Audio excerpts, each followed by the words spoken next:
radioaktif adalah unsur yang bisa memancarkan radiasi karena sifatnya tak stabil. Sumber radioaktif ada yang bersifat alami dan juga yang bersifat buatan loh. Jadi, orang yang berada di puncak gunung akan menerima radiasi yang lebih banyak daripada yang di permukaan laut. Begitu pula, orang yang berpergian dengan pesawat terbang juga menerima lebih banyak radiasi lagi. Sumber radiasi alami dipaparkan sebagai berikut. Radiasi benda-benda langit. Orang yang berada di lokasi yang lebih tinggi akan menerima radiasi yang lebih besar karena semakin tipis lapisan udara yang dapat bertindak sebagai penahanan radiasi. Selanjutnya ada radiasi dari kerak bumi.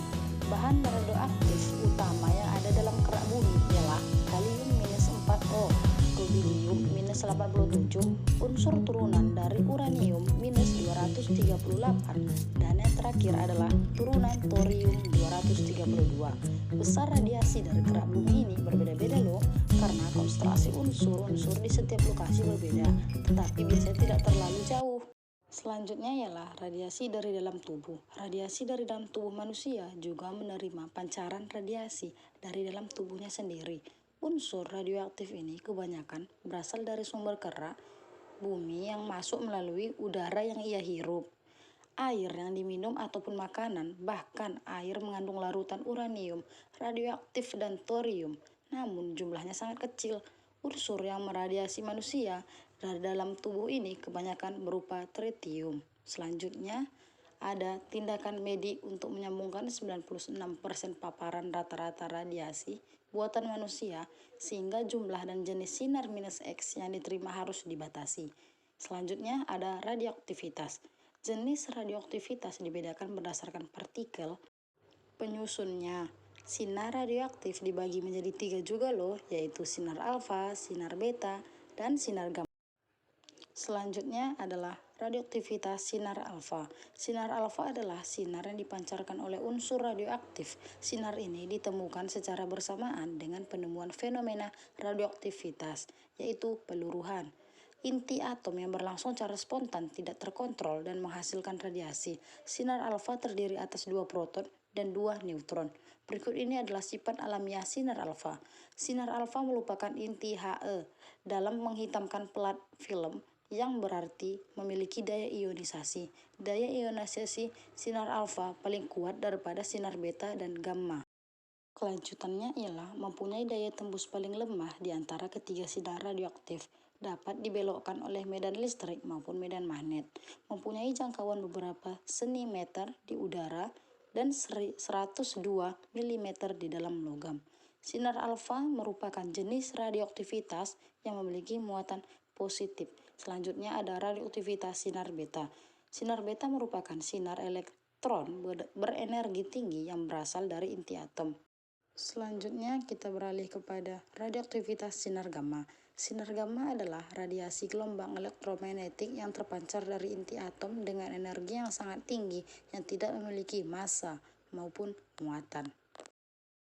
Sinar gamma ikut terpancar juga ketika sebuah inti memancarkan sinar alfa dan sinar beta.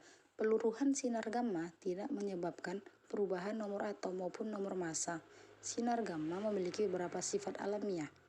Sifat alamiah dari sinar gamma tersebut ialah sinar gamma tidak memiliki jangkauan maksimal di udara. Semakin jauh dari sumber intensitas semakin kecil. Mempunyai daya ionisasi paling lemah. Mempunyai daya tembus yang terbesar. Tidak membelok dalam medan listrik maupun medan magnet. Sinar gamma merupakan jenis radioaktivitas yang tidak memiliki muatan positif maupun negatif. Selain itu, kita juga harus tahu loh apa dampak derajat radioaktivitas. Unsur radioaktivitas yang mampu secara spontan memancarkan sinar radiasi ini ternyata tidak hanya memberikan manfaat bagi kehidupan manusia, namun juga memberikan risiko yang berbahaya bagi tubuh manusia. Efek radiasi dari zat radioaktif ini memberikan dampak negatif pada organ-organ tubuh kita loh, yang sensitif seperti mata, fungsi reproduksi, tulang belakang.